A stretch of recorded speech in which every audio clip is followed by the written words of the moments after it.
Finally WBHRB থেকে computer based test CBT এক্সামের official notification প্রকাশিত হয়ে গেছে 3/11/2025-এ। বিভিন্ন পোস্টে তোমরা যারা অ্যাপ্লাই করেছিলে তোমাদের কিন্তু প্রত্যেককে কম্পিউটার বেসড টেস্টের এক্সাম দিয়ে কোয়ালিফাই করে তারপরে ইন্টারভিউ অ্যাপিয়ার করে তারপরেই ফাইনাল মেরিট লিস্টের মাধ্যমে সিলেক্টেড হয়ে চাকরি পেতে হবে। তো এই কম্পিউটার বেসড টেস্টটা কীরকমভাবে হবে তার ডিটেলস নোটিফিকেশান আমরা পেয়ে গেছি।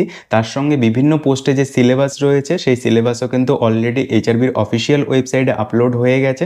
তো তোমরা চাইলে একবার অফিসিয়াল ওয়েবসাইট ভিজিট করে দেখে নিতে পারো।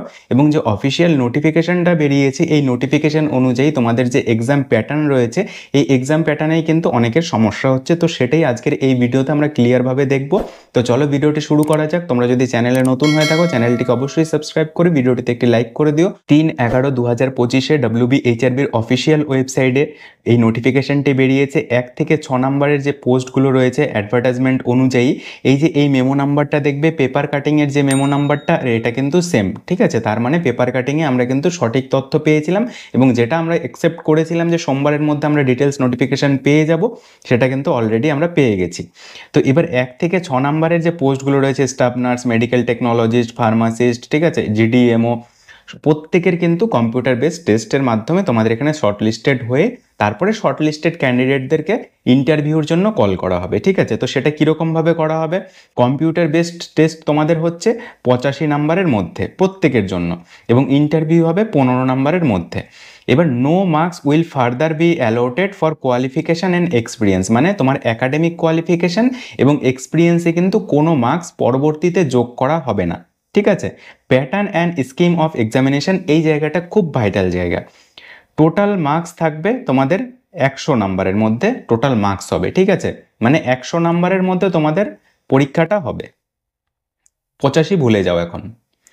50টা কোশ্চেন থাকবে, ঠিক আছে। প্রত্যেকটা কোশ্চেনের কত নাম্বার করে থাকবে, 2 নাম্বার করে। 2 নাম্বার করে টোটাল 100 নাম্বারের পরীক্ষা দিতে হবে। কোশ্চেন আমাকে অ্যাটেন্ড করতে হবে 50টা।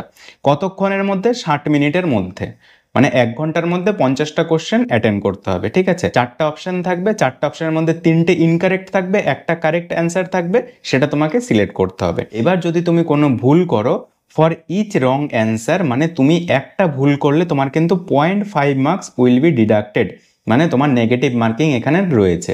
মানে 4টে ভুল করলে, যদি তুমি 4টে কোশ্চেন ভুল করো তাহলে কিন্তু তোমার 2 নাম্বার চলে যাবে।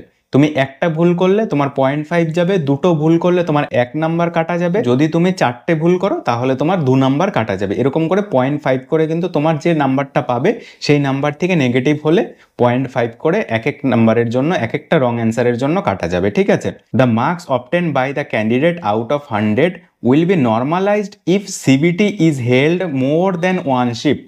এই জায়গাটা খুব ভাইটাল। কি আমরা জানি যে রেলওয়ের যে রিক্রুটমেন্টগুলো হয় কম্পিউটার বেসড টেস্টের মাধ্যমে প্রত্যেকটা রিক্রুটমেন্ট হয়, সেখানে কি হয় যে 1 মাস 1.5 মাস ধরে পরীক্ষা চলে। এবার এখানেও সেম গল্পটাই বলেছে, যদি তোমাদের মোর দেন 1 শিফটে এক্সাম হয় তাহলে কিন্তু নর্মালাইজেশন হবে।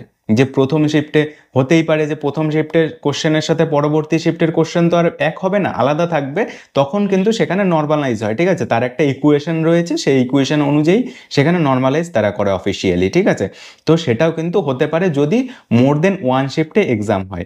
তো এবার এখানটায় মেন প্রশ্ন হলো যে তোমাদের এক্সামটা অ্যাকচুয়ালি কোথায় হবে।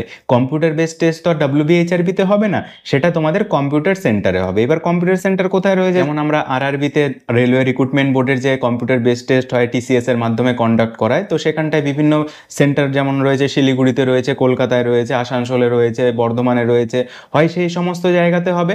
তো সেই সমস্ত জায়গাতে হওয়ার চান্সটাই কিন্তু প্রায় 100% রয়েছে, ঠিক আছে। কারণ কম্পিউটার বেসড টেস্ট কিন্তু যে কোনো জায়গাতে কন্ডাক্ট করা যেতে পারে না, ঠিক আছে। যদি TCS করায় তাহলে তো সেটা খুব ভালোভাবে জেনুইনলি হবে আশা করি।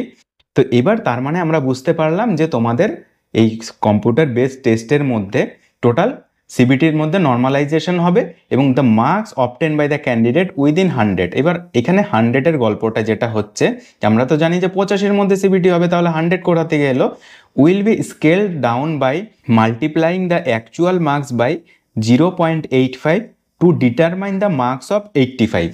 মানে 85-এর মধ্যে এবার তুমি 100-তে ধরো 90 পেলে, ঠিক আছে, 45টা ঠিক করলে তুমি 90 পেলে, বা ধরো যে তুমি 40টা ঠিক করলে পেলে তুমি 80, তাহলে এই 80-এর মধ্যে 85 তুমি কি করে ক্যালকুলেট করবে। তো চলো ক্যালকুলেটটা করে দেখিয়ে দিই। এবার দেখো এখানটায় তুমি পেয়েছো 45টা ঠিক করেছো, 45টার জন্য তুমি কত পাচ্ছ? 90 পাচ্ছ, ঠিক আছে। এবার 90-এর মধ্যে তুমি যদি গুণ করো 0.85, তাহলে তুমি কত পাচ্ছ? 76.5, ঠিক আছে। মানে 85-এর মধ্যে তুমি পাচ্ছ 76.5। এবার ধরো যে তুমি সবগুলোই ঠিক করেছো, মানে তুমি 100 নাম্বার পাচ্ছ, ঠিক আছে। তাহলে তুমি 85 পাবে। সেটা কীরকমভাবে হচ্ছে তাহলে? 100 ইন্টু 0.85 কত দাঁড়াচ্ছে? 85।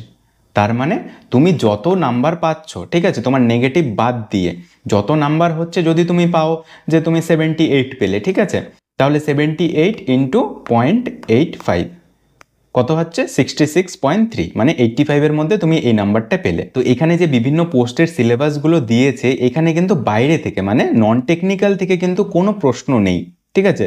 তোমরা যে পোস্ট থেকে যে ফিল্ড থেকে রয়েছো না কেন, তোমাদের এখানে কিন্তু বাইরে থেকে মানে নন টেকনিক্যাল, যেমন আমরা দেখেছি যে এর আগের যে অন্যান্য রিক্রুটমেন্টগুলো সেন্ট্রাল গভর্নমেন্টের হয়, সেই রিক্রুটমেন্টগুলোতে কিন্তু non technical math, reasoning, GK, GS সেগুলো থাকে। কিন্তু আমাদের WBHRB এর যে সিবিটি এক্সাম হতে চলেছে, এই সিবিটি এক্সামে কিন্তু অন্য ডিপার্টমেন্ট থেকে মানে নন টেকনিক্যাল পার্ট থেকে কোনো সিলেবাস নেই, ঠিক আছে। তো নিজের যেটা সিলেবাস, তোমরা যে কোর্স করেছো সেই কোর্সের সিলেবাসটাকে খুব ভালোভাবে পড়াশোনা করো, ডিটেলসে পড়াশোনা করো, তাহলে কিন্তু আশা করি যে তোমরা প্রত্যেককে, যারা পড়াশোনা করবে, ডেডিকেশন দিয়ে পড়াশোনা করবে, প্রত্যেকে সিবিটি কোয়ালিফাই করে ইন্টারভিউ পর্যন্ত পৌঁছতে পারবে, ঠিক আছে। তো এবার ইন্টারভিউর উপরে পুরোপুরি ডিপেন্ড করবে যে ইন্টারভিউটা কীরকমভাবে তোমাকে অ্যাপিয়ার করতে হবে, সেটা আমরা পরবর্তী একটা ভিডিও বানিয়ে তোমাদেরকে ডিটেলসে জানিয়ে দেবো, ঠিক আছে। তো এবার হলো যে তোমাদের সিবিটিটা তাহলে কবে হচ্ছে, ঠিক আছে। The syllabus of the computer based test advertisement mention 1 থেকে 6 নাম্বারের, মানে তোমরা অফিসিয়াল ওয়েবসাইটে অ্যাভেলেবেল রয়েছে, তোমরা সেখান থেকে ডাউনলোড করে তোমাদের সিলেবাসটা থেকে তোমরা আজকে থেকেই প্রিপারেশনটা শুরু করে দাও, ঠিক আছে। Computer based test will be held tentatively, মানে এখনও কনফার্ম না, tentatively during December 2025 to January 2026.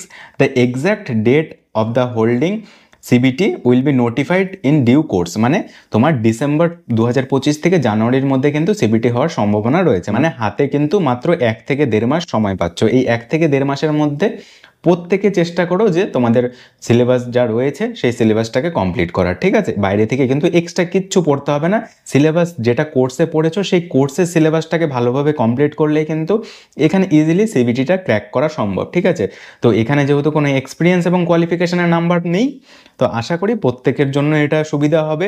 অনেকেরই খারাপ লাগছে যে এক্সপিরিয়েন্সের নাম্বারটা থাকলে ভালো লাগতো, কারণ অনেক সিনিয়র যারা রয়েছে, যাদের এক্সপিরিয়েন্স রয়েছে, এবার এক্সপিরিয়েন্সের নাম্বারটা দেওয়া উচিত ছিল, ঠিক আছে। 75-এর মধ্যে সিবিটি হতে পারতো, কিন্তু এবার সেটা তো পুরোপুরি ব্যক্তিগত ব্যাপার, WBHRB কী করছে, তো আমাদের সেই অনুযায়ী চলতে হবে। তো যাই হোক, দেখা হচ্ছে একটা পরবর্তী ভিডিওতে। তোমাদের যদি কোনো প্রশ্ন থাকে তাহলে অবশ্যই কমেন্টে জানাতে পারো। Thank you.